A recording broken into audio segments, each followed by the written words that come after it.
अमीर बलाज कत्ल केस का मरकजी मुलजम ख्वाजा तरीफ गुलशन उर्फ तीफी बट आज पुलिस मुकाबले के अंदर मारा गया।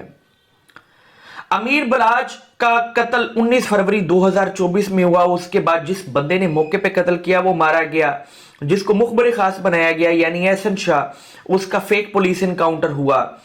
उसके बाद ऐसा लगता था कि शायद असल मुलजमान बच जाएंगे। गोगी बट जमानतों पे और तीफी बट 4 अक्टूबर 2025 को दुबई के मुकाम पर गिरफ्तार हुआ।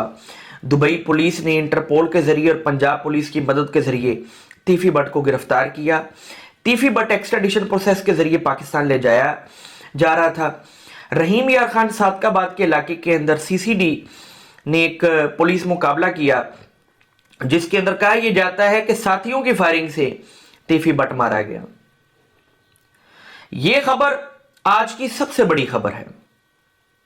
आज एटलीस्ट हुकूमत पंजाब, हुकूमत पाकिस्तान और सीसीडी की तारीफ करना मेरा ख्याल है हर शख्स पे फर्ज हो गया आज के दिन।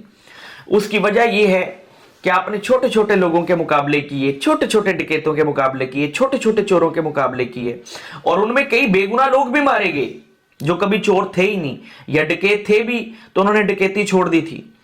लेकिन पहली मर्तबा मजा हुआ, गैंगस्टर मारा गया। एक ऐसा गैंगस्टर जिसने गैंग वार फैलाई, एक ऐसा गैंगस्टर जिसने 3 नस्लें तबाह कर दी। आज एटलीस्ट जुल्म का निजाम खत्म हुआ। आज ये अंदाजा हो गया कि जब हुकूमत चाहे तो सिर्फ छोटा चोर नहीं, बड़ा चोर भी गिरफ्त में आता है। अल्लाह आपको अपने हिफ्ज़-ओ-मान में रखे।